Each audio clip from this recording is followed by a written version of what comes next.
Hello दोस्तों, welcome to our channel पढ़ ले मेरे भाई। तो दोस्तों, आज हम लोग डिस्कस करने वाले हैं क्लास 11th का जो चैप्टर है रिफ्लेक्शन ऑफ लाइट। और इस चैप्टर में हम लोगों ने बहुत सारे कॉन्सेप्ट्स कर लिए थे क्लियर। और ये सब सारे कॉन्सेप्ट्स जो थे वो थे मिरर से रिलेटेड। और आज हम लोग डिस्कस करने वाले हैं, जैसा कि आप लोगों को हेडिंग ऊपर दिखाई ही दे रहा होगा, वो हेडिंग है relation between focal length and radius of curvature. तो दोस्तों, आइए हम लोग डिस्कस करते हैं relation between focal length and radius of curvature. यानी रेडियस ऑफ कर्वेचर और फोकल लेंथ में हम फाइंड करेंगे संबंध, जो हम ह्यूमन बींग्स के बीच में भी संबंध होता है, उसी टाइप का रिलेशन हम इन दोनों के बीच फाइंड करेंगे। तो जैसा कि हमारे पास हम जानते ही हैं कि हम मिरर पढ़ने वाले हैं, तो मिरर में जो आता है एक खूबसूरत सा मिरर, जिसमें हमें हमारी इमेज जो है वो इन्वर्टेड यानी उल्टी दिखाई देती है, वो है हमारा कनकेव मिरर।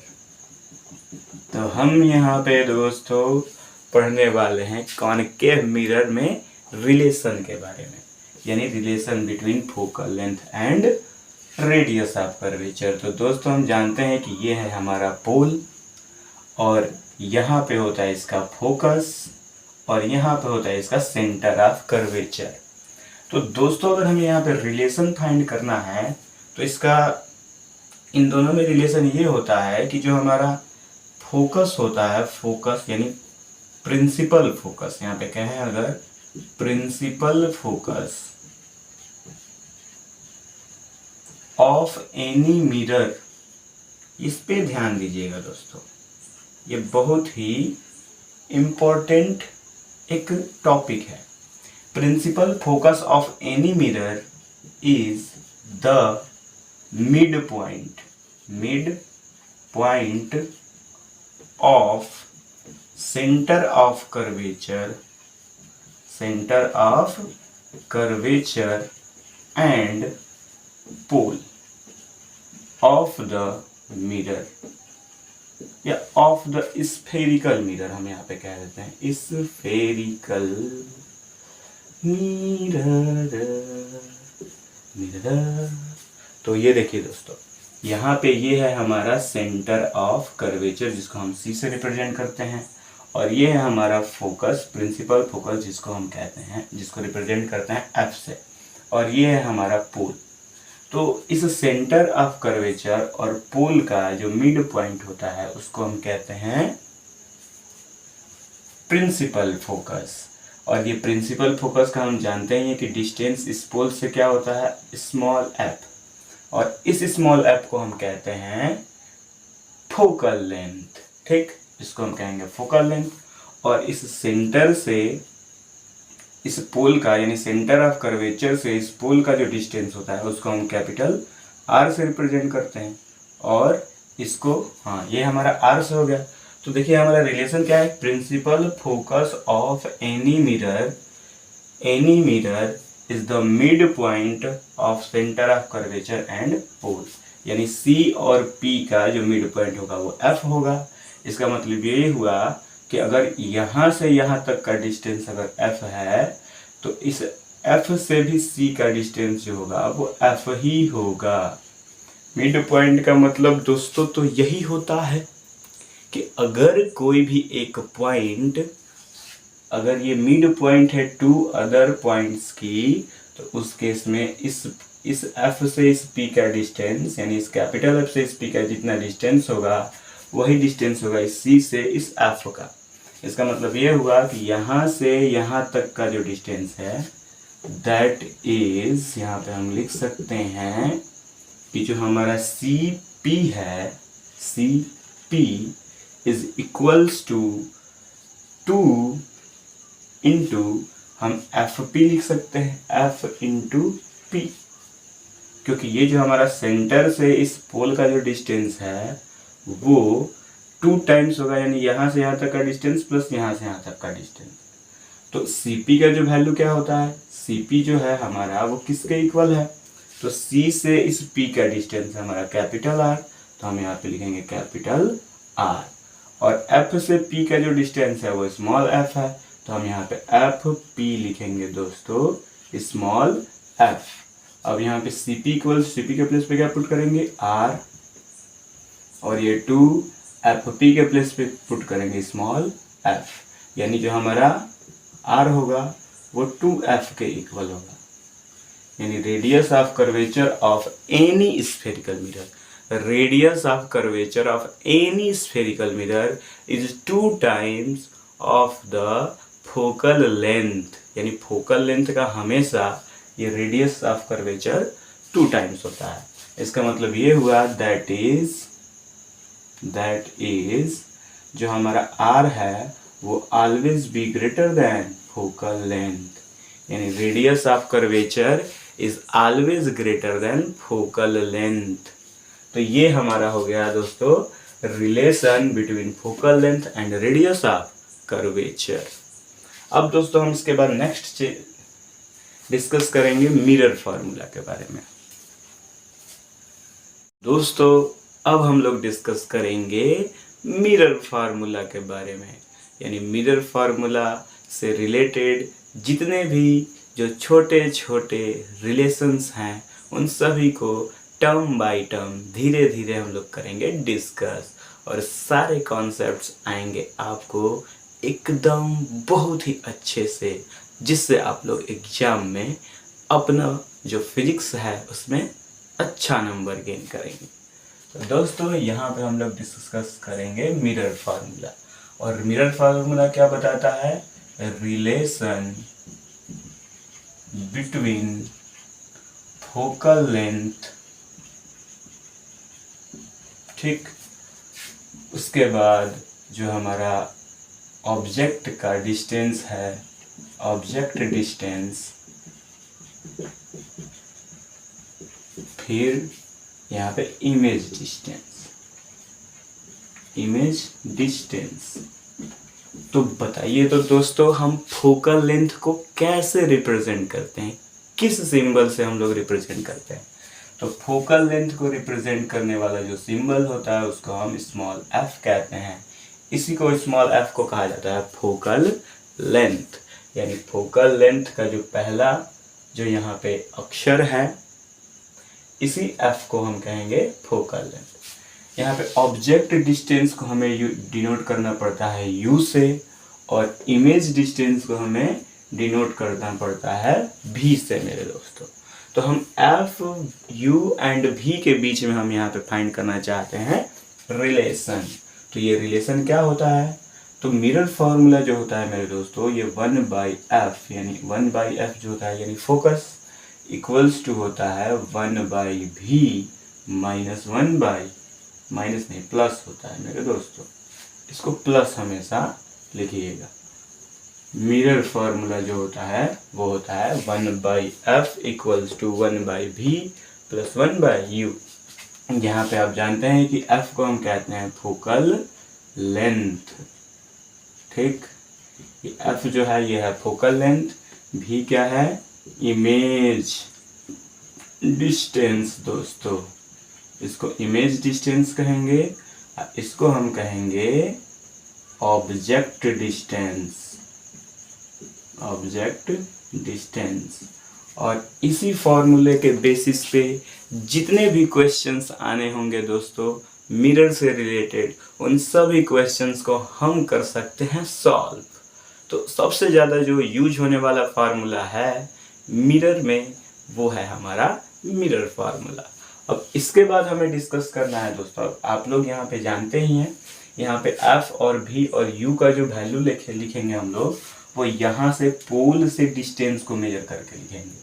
जैसे कि सपोज कीजिए कि यहाँ पे कोई ऑब्जेक्ट है और कह दिया कि ऑब्जेक्ट डिस्टेंस जो AB का है, ऑब्जेक्ट डिस्टेंस यानी AB is placed from pole at 10 centimetre, कह दिया कि 10 सेंटीमीटर पर एक जो ऑब्जेक्ट है इस मिरर के सामने, कॉनकेव मिरर के सामने रखी गई है। तो ऑब्जेक्ट जो है वो इस पोल से यानी इस मिरर से 10 सेंटीमीटर पर रखी गई है, तो हम u इक्वल्स टू यहाँ पे लेंगे दोस्तों 10 सेंटीमीटर। और पोल से जो डिस्टेंस हम इधर मेजर कर रहे हैं इसलिए इसका वैल्यू हो जाएगा निगेटिव। और ये कह दिया कि अगर जो हमारा ये कॉनकेव मिरर का फोकल लेंथ कह दिया, फोकल लेंथ इज -5 सेंटीमीटर, यानी ये कह दिया कि focal length of the mirror, concave mirror is 5 centimetre. Then जो हम फोकल लेंथ लिखेंगे इसका कॉनकेव मिरर का, वो भी हम पोल से इधर ना मेजर कर रहे हैं, तो ये हो जाएगा हमारा -5 सेंटीमीटर। अब कह देगा इसमें कि बताइए कि जो हमारा ऑब्जेक्ट का इमेज है वो कहाँ पे बनेगा दोस्तों। तो यहाँ पे हमें इमेज का डिस्टेंस यानी v फाइंड करना पड़ेगा, और इस v का वैल्यू फाइंड करने के लिए हम यूज करेंगे यहाँ पे मिरर फॉर्मूला। तो देखिए यहाँ पे जब हम मिरर फॉर्मूला यूज करेंगे तो f के प्लेस पे क्या पुट करेंगे, -5, v का वैल्यू हमें फाइंड करना है, और u के प्लेस पे हम लिखेंगे -10। तो अब इस -10 को इधर लाया जाएगा, तो -5, और ये देखिए माइनस से प्लस में मल्टीप्लाई करेंगे तो इधर हो जाएगा माइनस, और यही माइनस इधर आएगा तो +1/10, और इक्वल्स टू हो जाएगा 1/v। अब यहाँ पे जब हम एलसीएम 10 और 5 का लेंगे तो ये हो जाएगा हमारा 10, और ये वाला जो -5 है ये तो ऊपर चला जाएगा माइनस, तो माइनस नीचे लिखिए या ऊपर लिखिए, बात वही है। 5 से ये 10 2 टाइम्स में कैंसिल होगा, और यहाँ पे लग जाएगा माइनस, और प्लस 10 से 10 1 टाइम्स में, 1 से 1 मल्टीप्लाई करेंगे 1 इक्वल्स टू 1/v। अब -2 से 1 माइनस होगा तो -1/10 इक्वल्स टू 1/v, यानी v इक्वल्स टू हो जाएगा हमारा 10 सेंटीमीटर। और इमेज यहाँ पे निगेटिव है, इमेज डिस्टेंस का वैल्यू, इमेज डिस्टेंस का जब वैल्यू निगेटिव होता है इसका मतलब हम जानते हैं कि पोल से हम इस डायरेक्शन में मेजर कर रहे हैं, तो जो हमारा इमेज बनेगा वो यहाँ से 10 सेंटीमीटर के डिस्टेंस पे इधर ही बनेगा। ठीक दोस्तों, तो इस डायरेक्शन में हमारा इमेज बनेगा a', b', और ये सेम साइज का बनता है, और सेम साइज का पता करने के लिए यानी इस इमेज का साइज क्या होगा उसे पता करने के लिए हमें पढ़ना पड़ेगा यहाँ पे मैग्नीफिकेशन के बारे में। मैग्नीफिकेशन यानी अगर हमें यहाँ पे इमेज का हाइट, ऑब्जेक्ट का हाइट अगर पता करना है तो दोस्तों हमें डिस्कस करना पड़ेगा मैग्नीफिकेशन। तो आइए हम लोग पढ़ते हैं मैग्नीफिकेशन। तो इसको थोड़ा सा, तो दोस्तों अब हम डिस्कस करेंगे linear magnification of convex mirror या कॉनकेव मिरर के बारे में। तो आइए हम यहाँ पे डिस्कस करते हैं कि ये हमारा कॉनकेव मिरर के लिए और कॉन्वेक्स मिरर के लिए मैग्नीफिकेशन क्या होता है और मैग्नीफिकेशन किस चीज़ को रिप्रेजेंट करता है। तो यहाँ पे हमें डिस्कस करना है लीनियर मैग्नीफिकेशन एंड मैग्नीफिकेशन के बारे में। तो दोस्तों यहाँ पे हमारा लीनियर मैग्नीफिकेशन क्या होता है, तो इसको हम कहते हैं रेशियो। ये होता है रेशियो, और रेशियो किन किन चीज़ों का होता है, तो जैसे कि अगर हम यहाँ पे बना रहे हैं कोई ऑब्जेक्ट, यहाँ से अगर हम कोई ऑब्जेक्ट को ड्रॉ करें, ये हमारा ऑब्जेक्ट बन गया जिसको हम नाम दे देते हैं ए और बी। तो यहाँ से जो जाने वाली हमारी पैरेलल रेज होंगी वो आफ्टर रिफ्रैक्शन कहाँ से जाएंगी, आफ्टर रिफ्लेक्शन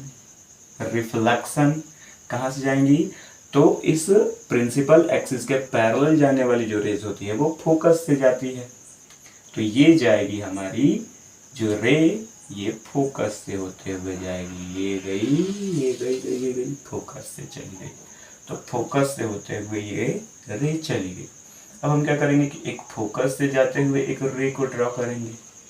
तो अगर जो रे फोकस से होते हुए जाती है वो आफ्टर रिफ्लेक्शन यानी इस मिरर से रिफ्लेक्शन के बाद जाती है पैरेलल, यानी parallel to the principal axis. और ये जो दोनों रिफ्लेक्टेड रे, यानी ये भी रिफ्लेक्टेड रे है, ये भी रिफ्लेक्टेड रे है, दोनों रिफ्लेक्टेड रे जिस पॉइंट पे मिलती हैं वही पॉइंट पे जब हम इस प्रिंसिपल एक्सिस से नीचे की तरफ यहाँ पे यानी प्रिंसिपल एक्सिस पे किसी पॉइंट को इस पॉइंट से मिलाते हैं तो यहीं पे हमारा इमेज का फॉर्मेशन होता है, और इसको हम कहेंगे a' और ये क्या हो जाएगा b'। तो दोस्तों यहाँ पे अगर सपोज कर लीजिए कि इस ऑब्जेक्ट का कुछ हाइट होगा, साइज होगा, तो इस ऑब्जेक्ट का जो हाइट है उसको हम ऑब्जेक्ट है हाइट को h से रिप्रेजेंट करते हैं, तो हम हाइट के लिए h ले लिए, और ऑब्जेक्ट है इसको ऑब्जेक्ट कहेंगे, तो ऑब्जेक्ट के लिए हम ले लेते हैं यहाँ पे HO। ठीक, तो यहाँ पे हम ले लेंगे यहाँ पे HO। ठीक, और ये जो है हमारा इमेज बन रहा है, तो इमेज के लिए हाइट है ये, तो ये हम ले लेते हैं HI, इसको कहते हैं HI। अब यहाँ पे बताया गया है कि जो हमारा लीनियर मैग्निफिकेशन होगा दोस्तों, लीनियर मैग्निफिकेशन, ये लीनियर मैग्निफिकेशन इक्वल हो जाएगा, लीनियर मैग्निफिकेशन कह लीजिए या मैग्निफिकेशन कह लीजिए, तो ये जो हमारा लीनियर मैग्निफिकेशन या मैग्निफिकेशन होगा वो हो जाएगा height of image divided by height of object के। यानी अगर हम इमेज के हाइट में अगर ऑब्जेक्ट के हाइट से डिवाइड करें तो हमें मिल जाएगा यहाँ पे मैग्निफिकेशन, और मैग्निफिकेशन को हम रिप्रेजेंट करते हैं m से, तो ये हो गया हमारा m, और हाइट ऑफ इमेज को हम HI से रिप्रेजेंट करते हैं, HI, तो यहाँ पे लिखेंगे हम HI, और डिवाइडेड बाई ये हो जाता है हमारा HO, यानी ऑब्जेक्ट हाइट को हम HO से डिनोट करते हैं। तो ये हो गया हमारा दोस्तों लीनियर मैग्निफिकेशन, और लीनियर मैग्निफिकेशन की कोई यूनिट नहीं होती है, क्योंकि इसको भी हम लोग मीटर में ही मेजर करेंगे, इमेज हाइट को, या मीटर या सेंटीमीटर हो सकता है, और इसको भी अगर हम मीटर या सेंटीमीटर में मेजर करें, इन दोनों को कैंसिल करेंगे तो नो यूनिट्स, कोई भी यूनिट इसका नहीं होता है। तो यहाँ पे अगर हम कहें तो linear magnification has no unit, यानी इसका मतलब ये हुआ कि linear magnification is a unitless quantity. ये हो गया हमारा लीनियर मैग्निफिकेशन। दोस्तों यहाँ पे जो लीनियर मैग्निफिकेशन होता है ये हमारा, जैसे कि यहाँ से यहाँ तक सपोज कीजिए कि ये हमारा ऑब्जेक्ट डिस्टेंस है, यानी इस पोल से इस ऑब्जेक्ट की जो डिस्टेंस होगी उसको हम u से रिप्रेजेंट करते हैं, और इस u को हम कहते हैं ऑब्जेक्ट डिस्टेंस, और ये हमारी है इमेज, तो इस इमेज की डिस्टेंस इस पोल से जितनी होगी उसको हम कहते हैं इमेज डिस्टेंस। यानी जब हम क्या करते हैं कि इस इमेज डिस्टेंस v में जब हम डिवाइड करते हैं ऑब्जेक्ट डिस्टेंस u से, तो ये इसका जो निगेटिव होता है वो भी हमारे मैग्निफिकेशन के ही बारे में। इसका जो फुल डेरिवेशन है दोस्तों, इसका फुल डेरिवेशन भी होता है, लेकिन फुल डेरिवेशन आपको क्लास 10th में डिस्कस नहीं करना है, इसीलिए हम यहाँ पे ओनली फॉर्मूले ही बता रहे हैं। तो यहाँ पे दोस्तों जो m है लीनियर मैग्निफिकेशन, ये HI/H0 के इक्वल होता है, HO, और m इक्वल्स होता है -b/u, जहाँ यहाँ पे हमारा v क्या है, इमेज डिस्टेंस, और यहाँ पे u क्या है, ऑब्जेक्ट डिस्टेंस। ठीक, तो ये हो जाता है हमारा लीनियर मैग्निफिकेशन का फार्मूला, ये भी हो जाता है। इसका मतलब हम इसको ऐसे लिख सकते हैं m equals to HI/HO equals to -v/u, यानी ये जो हमारा फार्मूला होगा ये हो जाएगा हमारा लीनियर मैग्निफिकेशन का। ठीक दोस्तों, अब हम यहाँ पे थोड़ा सा और कुछ चीज़ें डिस्कस कर लेते हैं कि लीनियर मैग्निफिकेशन कभी होता है ग्रेटर देन 1, कभी होता है इक्वल्स टू 1, और कभी होता है m इज लेस देन 1। तो देखते हैं किस किस केसेस में हमारा m का वैल्यू ग्रेटर देन 1 होता है, और किस किस केस में m का वैल्यू इक्वल टू 1 होता है, और किस केस में m का वैल्यू लेस देन 1 होता है। तो आइए हम यहाँ पे डिस्कस करते हैं।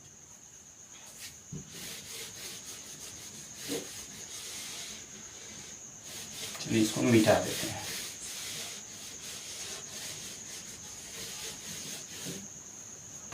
तो ध्यान दीजिए दोस्तों, जैसे कि अगर हम यहाँ पे बना रहे हैं, सपोज कीजिए कि हम यहाँ पे कॉनकेव मिरर बना रहे हैं, तो कॉनकेव मिरर अगर हम यहाँ पे बना रहे हैं तो इस कॉनकेव मिरर में ये यहाँ पे फोकस, ये इसका सेंटर ऑफ कर्वेचर, और सपोज कीजिए कि इन्फिनिटी पे हमने किसी ऑब्जेक्ट को रखा है, तो अगर हम इन्फिनिटी पे रखेंगे तो वो ऑब्जेक्ट ऊपर की तरफ ही होगा, और यहाँ से जो रेज जाती है ये पैरेलल जाती हैं और फोकस से होकर जाती है, और एक रे हम पैरेलल इसको ले जाएंगे तो ये भी कहाँ जाएगी, फोकस से ही होते हुए जाएगी।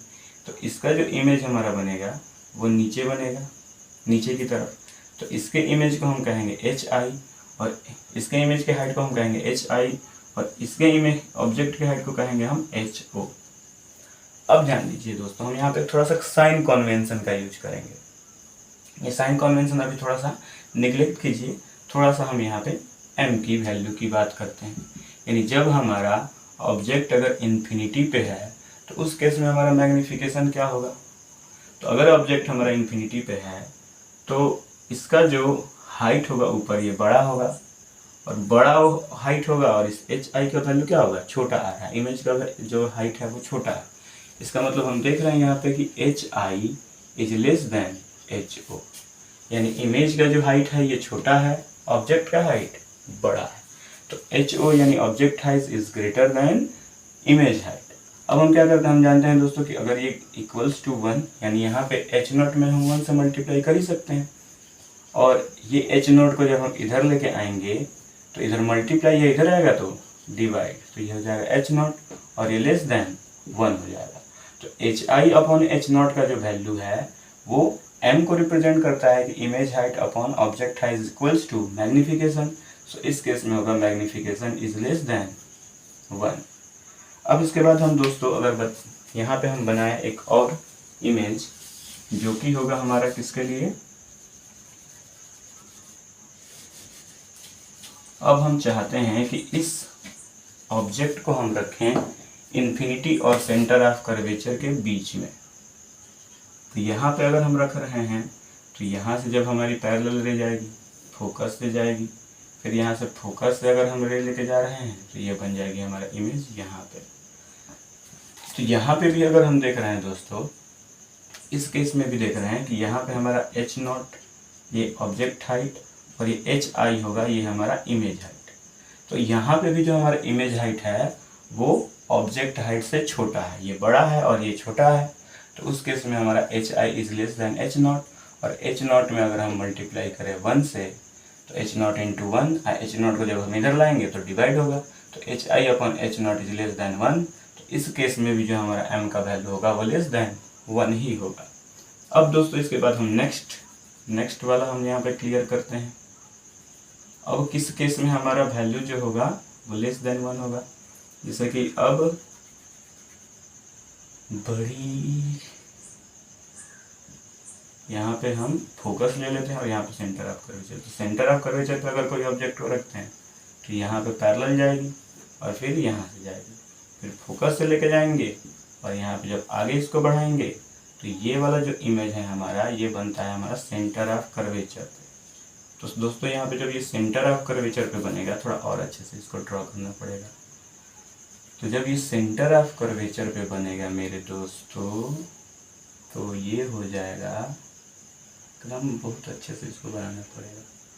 अब बहुत अच्छे से जब हम इसको बनाएंगे तब जाके ये हमारा अच्छे से बनेगा।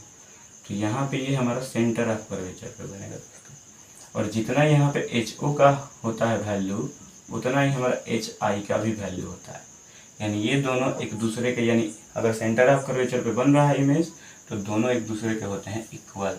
अब एच नॉट को जब हम इधर करेंगे तो H I upon H naught is equals to 1, और इस केस में हमारा m का वैल्यू क्या आ जाएगा 1 के इक्वल, क्योंकि H I upon H not को हम m कहते हैं और H I upon H not यहाँ पे है, इसलिए m इक्वल्स टू 1। तो लीनियर मैग्निफिकेशन हमारा ग्रेटर है, यानी m इक्वल्स टू 1। अब इसके बाद नेक्स्ट केस है कि जब हम इस ऑब्जेक्ट को रखें फोकस और सेंटर ऑफ कर्वेचर के बीच में, यहाँ पे रख दें तो ये इसके पैरेलल जाएगा रे और ये इधर जाएगा, ठीक। और फिर जब हम फोकस से लेके जाएंगे तो ये इमेज हमारा इधर बनेगा। Beyond the centre of curvature आ जाता है, beyond the centre of curvature, ठीक, beyond the centre of curvature आ जाएगा मेरे दोस्तों। तो यहाँ आ जाएगा, तो यहाँ पे जो हमारा एच आई का जो वैल्यू होता है, ये जो एच आई होता है ये इस ऑब्जेक्ट के हाइट से बड़ा हो जाता है, यानी H I is greater than H not. और जब हम यहाँ पे h0 को इधर करते हैं तो ये हमारा ग्रेटर का हो जाएगा, ग्रेटर देन 1 हो जाएगा, और m यहाँ पे हो जाएगा greater than 1 and hi/h0 is greater than 1। और यही केसेस जो है दोस्तों ये हमेशा अप्लाई होते हैं। तो यहाँ पे जो हमारा लीनियर मैग्निफिकेशन का जो वैल्यू होगा m is greater than 1 but less than, यानी यहाँ पे जो हमारा m का वैल्यू होगा वो लेस देन 1 और ग्रेटर देन 0 तब होगा when object is between infinity and centre of curvature. यानी जब ऑब्जेक्ट m से छोटा यानी 1 से छोटा और 0 से बड़ा होगा, और ये m क्या है यहाँ पे, मैग्नीट्यूड ऑफ लीनियर मैग्निफिकेशन। क्योंकि हम यहाँ पे इस साइन को कंसीडर नहीं कर रहे हैं, यानी ये ऊपर है तो पॉजिटिव और नीचे है तो निगेटिव।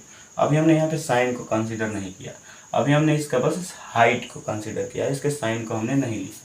तो जब when object is between infinity and C, यानी इस इन्फिनिटी और सेंटर ऑफ कर्वेचर के बीच में अगर रहेगा ऑब्जेक्ट कहीं पे भी, तो उसके लिए जो लीनियर मैग्निफिकेशन बनेगा बाय कॉनकेव मिरर, है ना, ये कॉनकेव मिरर के लिए है, ये हमेशा हमारा होगा दोस्तों less than 1 and greater than 0।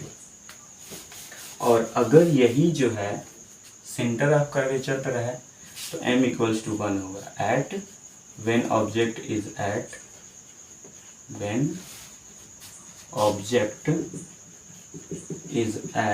Centre of curvature. तो अगर हम इसको सेंटर ऑफ कर्वेचर पे रखेंगे तो m का वैल्यू 1 होगा, और m इज ग्रेटर देन 1, यानी m का वैल्यू जो होगा वो ग्रेटर देन 1 तब आएगा जब when object is between centre of curvature and focus. तो दोस्तों अगर हम यहाँ पे एक फिगर बनाएं, इस फिगर से हम सबको समझते हैं। यहाँ पे स्टेटमेंट हमने लिख दिया, अब फिगर से हम थोड़ा सा समझेंगे और इसके बारे में हमने एक्सप्लेन भी किया था। तो देखिए यहाँ पे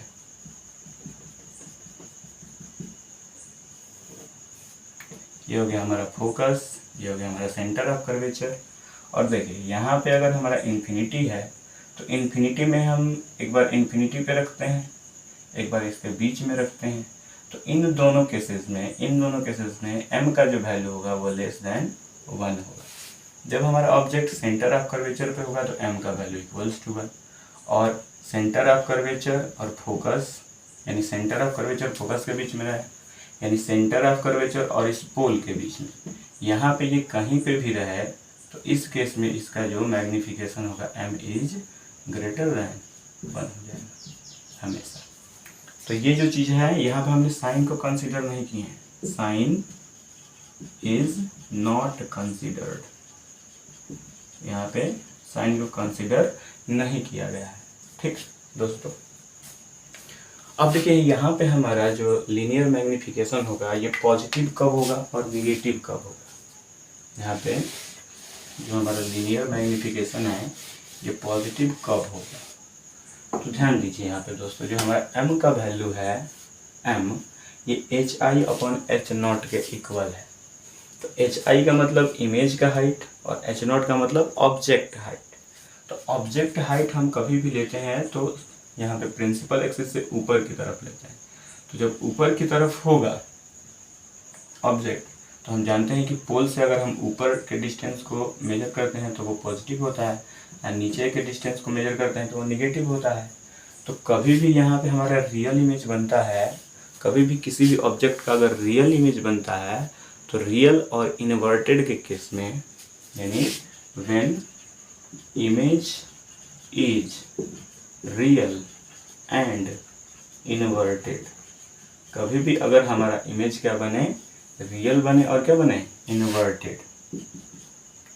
तो when image is real and inverted, तो उस केस में क्या होगा कि हमारा रियल इमेज हमेशा इधर ही बनता है इस मिरर के सामने, और इन्वर्टेड बनता है इसका मतलब नीचे की तरफ बनेगा। इन्वर्टेड का मतलब नीचे की तरफ उल्टा बनेगा। तो उस केस में कभी भी हम इमेज का हाइट अगर मेजर करेंगे, हाइट ऑफ इमेज ये हो जाएगा हमेशा निगेटिव, क्योंकि नीचे की तरफ कोई भी अगर हम हाइट मेजर कर रहे हैं तो वो क्या लिया जाता है, निगेटिव। और ऑब्जेक्ट का हाइट क्या होगा, height of object, height of object अगर हम इसको लें तो ये पॉजिटिव होगा, क्योंकि हम लोग इसको ऊपर की तरफ मेजर कर रहे हैं। तो यहाँ पे जो हमारा m का वैल्यू आएगा दोस्तों, hi का वैल्यू हो जाएगा हमारा निगेटिव और h0 का वैल्यू हो जाएगा पॉजिटिव, इसलिए जो हमारा लीनियर मैग्निफिकेशन हो जाएगा वो निगेटिव। तो लीनियर मैग्निफिकेशन हमारा निगेटिव कब होगा, तो लीनियर मैग्निफिकेशन जो है हमारा निगेटिव होगा तब when image is real and inverted. यानी कभी भी अगर इमेज जो है हमारा ये इधर बने इस डायरेक्शन में, तो देखिए हमारा जो इमेज है वो कब कब रियल और इन्वर्टेड बनता है, जब इन्फिनिटी पे रहता है तो फोकस पे यहाँ पे बनता है, जब इन्फिनिटी और सेंटर ऑफ कर्वेचर के बीच में रहता है तो यहाँ पे बनता है, इन्फिनिटी के लिए यहाँ पे, इन्फिनिटी और सेंटर ऑफ कर्वेचर के लिए यहाँ पे बनता है, और फिर सेंटर ऑफ कर्वेचर पे रहता है तो यहाँ पे बनता है। जब हम यहाँ पे फोकस और सेंटर ऑफ कर्वेचर में इस ऑब्जेक्ट को रखते हैं तो इसके लिए इमेज हमारा यहाँ पे बनता है, और जब ये पोल यानी फोकस और पोल के बीच में रहता है तो यहाँ पे इरेक्ट बनता है। तो ये जो हमारे फोर केसेस हैं, इन फोर केसेस में हमारा मैग्निफिकेशन का वैल्यू हो जाएगा निगेटिव, क्योंकि इन्हीं फोर केसेस में जब ऑब्जेक्ट इन्फिनिटी पे है, इन्फिनिटी और सेंटर ऑफ कर्वेचर के बीच में है, सेंटर ऑफ कर्वेचर पे है और फोकस और सेंटर ऑफ कर्वेचर के बीच में है, तो उस केस में जो हमारा इमेज का फॉर्मेशन हो रहा है वो हो रहा है कहाँ पे, इन्वर्टेड इमेज बन रहा है। इन्वर्टेड इमेज बन रहा है, ये थोड़ा फोर्थ नंबर इन्फिनिटी पे आएगा।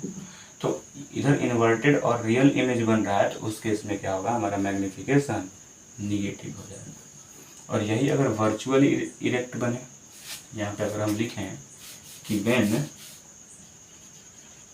ऑब्जेक्ट यानी image, when image is virtual and erect, यानी जब ये वर्चुअल और इरेक्ट बन रहा है तो इरेक्ट का मतलब इधर ऊपर की तरफ ही बनेगा सीधा, तो ऊपर की तरफ ही बनेगा तो यहाँ से ऊपर की जो हाइट मेजर की जाएगी वो भी पॉजिटिव, और इधर ऊपर की तरफ इसके ऑब्जेक्ट की हाइट मेजर की जा रही है तो ये भी पॉजिटिव, तो दोनों पॉजिटिव, तो m equals to positive, height भी पॉजिटिव, हाइट ऑफ इमेज भी पॉजिटिव और हाइट ऑफ ऑब्जेक्ट भी पॉजिटिव, तो ये हो जाएगा हमारा मैग्निफिकेशन का वैल्यू पॉजिटिव।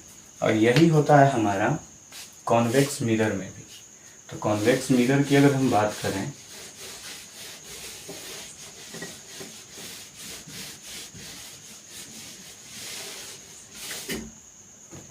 कॉन्वेक्स मिरर की अगर हम बात करें मेरे दोस्तों, तो ये कॉन्वेक्स मिरर अंदर से पॉलिश्ड होता है, और अगर हम इसका इन्फिनिटी पे रखें ऑब्जेक्ट को, इन्फिनिटी पे ऑब्जेक्ट रखते हैं तो इसका जो इमेज का फॉर्मेशन होता है, इसका फोकस और सेंटर ऑफ कर्वेचर इधर होता है तो ये भी फोकस से जाएगा,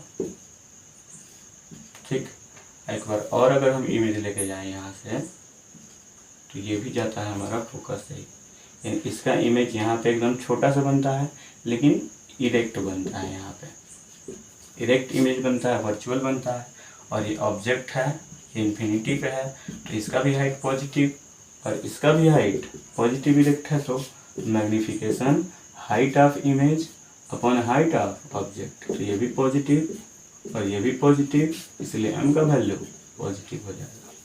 अगर हम ऑब्जेक्ट को यहाँ पे कहीं पे भी रख दें, यानी प्रिंसिपल एक्सिस पे कहीं पे भी रख देते हैं तो इसका ऐसे जाएगा और फिर ऐसे जाएगा और यहाँ से इसके फोकस से होकर जाएगा, डॉट डॉट लाइन लेके जाएगा, क्योंकि यहाँ पे ये जो है, ये जो रे जा रही है ये अपीयर हो गई है जाने के लिए। और जब हम इसको पोल से लेके जाते हैं तो ये यहाँ से ऐसे रिफ्लेक्ट करती है और फिर इसको आगे बढ़ाते हैं तो यहाँ पे इमेज का फॉर्मेशन होता है।